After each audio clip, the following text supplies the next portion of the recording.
एकछिन सोच्नुस् त, दिनभरि निर्माण साइटमा इँटा बोक्ने अनि त्यही पसिनाको कमाइले किनेको किताब च्यापेर रातभर डाक्टर बन्ने सपना देख्ने।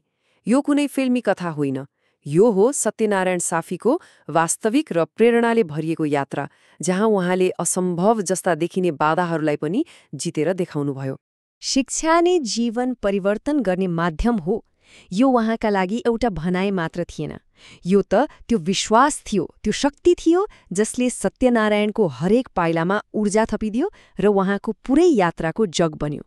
एउटा प्रश्न उठ्छ, जब चारैतिरबाट चरम गरिबीले घेरेको हुन्छ, त्यस्तो बेलामा एउटा ठूलो सपना कसरी जीवित रहन सक्ला? सत्यनारायणको कथाले सायद यही प्रश्नको सबैभन्दा शक्तिशाली जवाफ दिन्छ। ल, अब सुरु गरौँ यो कथाको। यो कथा सुरु हुन्छ नेपालको सिराहा जिल्लाको एउटा सानो गाउँबाट, जहाँ कठिनाईको बीचमा एउटा असम्भव लाग्ने सपनाले जन्म लिएको थियो। अवस्था कस्तो थियो भने सत्यनारायणको परिवार दैनिक ज्याला मजदुरी गरेर गुजारा चलाउँथ्यो। उहाँ आफै पनि स्रोत साधन नभएको एउटा सामान्य सामुदायिक स्कुलमा पढ्नुहुन्थ्यो। यस्तो पृष्ठभूमिमा डाक्टर बन्ने सपना देख्नु यो आफैमा एउटा ठूलो कुरा थियो। तर भनिन्छ नि, भित्रको सपना बाहिरको अभावभन्दा कैयौं गुणा बलियो थियो। अब सपना देख्नु त एउटा कुरा भयो, तर त्यसलाई पूरा गर्न उहाँले जुन बाटो रोज्नुभयो त्यो साँच्चीकै अनौठो र त्यागले भरिएको थियो। त्यो थियो एक मजदुरको दोहोरो जीवन।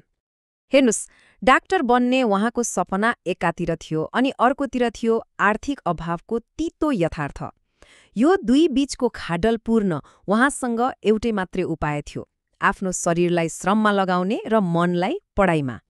उहाँको जीवन मानौ दुई फरक संसारमा बाँडिएको थियो। दिनमा निर्माणस्थलको धुलो र पसिना, अनि रातमा त्यही पसिनाले किनेको किताबका अक्षर र डाक्टर बन्ने सपना। दिनभरिको त्यो कठोर श्रमबाट आएको हरेक पैसाले उहाँको सपनालाई जीवित राख्ने इन्धनको काम गर्थ्यो। यति धेरै शारीरिक र मानसिक लगानी गरिसकेपछि अब त सफलता पक्का छ जस्तो लाग्न सक्छ, होइन र? तर कथामा एउटा ठूलो मोड आउन अझै बाँकी नै थियो।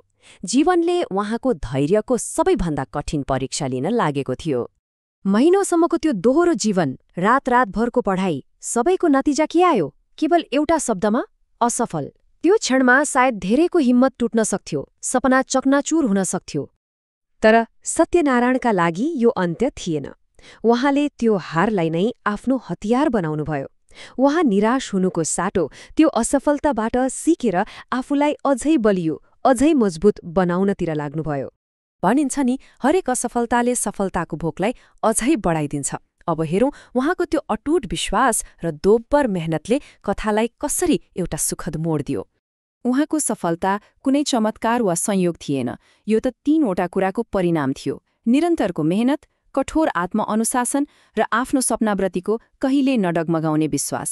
यी तीन स्तम्भहरूले नै उहाँको विजयको जग बसालेका थिए। र आखिरमा त्यो दिन आयो जसको लागि उहाँले सबै थोक दाउमा लगाउनु भएको थियो। नतिजा आयो, MBBSको लागि पूर्ण छात्रवृत्ति। यो केवल एउटा परीक्षाको सफलता थिएन, यो त अभाव र गरिबीमाथिको विजय थियो। एउटा यस्तो विजय जसले उहाँको जीवनको बाटो नै सधैँका लागि बदल्दियो। तर के डाक्टर बन्नु नै उहाँको यात्राको अन्तिम बिन्दु थियो त? थिएन।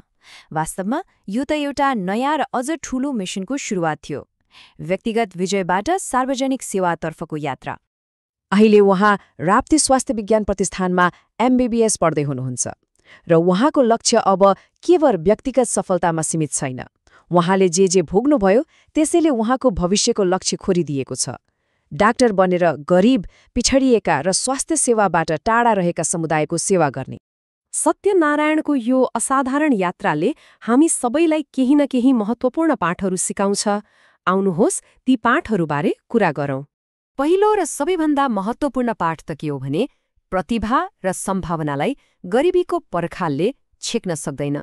जसरी हिलोमा कमल फुल्छ, सत्यनारायणको कथाले देखाउँछ कि कठिनभन्दा कठिन परिस्थितिमा पनि महानता जन्मिन सक्छ। दोस्रो पाठ हो, असफलता भनेको अन्त्य होइन, यो त सिक्ने एउटा अवसर हो। हरेक पटक लड्दा उहाँ धुलो टकटक्याएर मात्र उठ्नु भएन, बरु पहिलेभन्दा अझै बलियो भएर उठ्नुभयो। सायद हिम्मत र रेजिलियन्सको वास्तविक अर्थ यही हो। र अन्त्यमा तेस्रो पाठले हामीलाई फेरि त्यही पुर्याउँछ जहाँबाट हामीले यो कथा सुरु गरेका थियौं।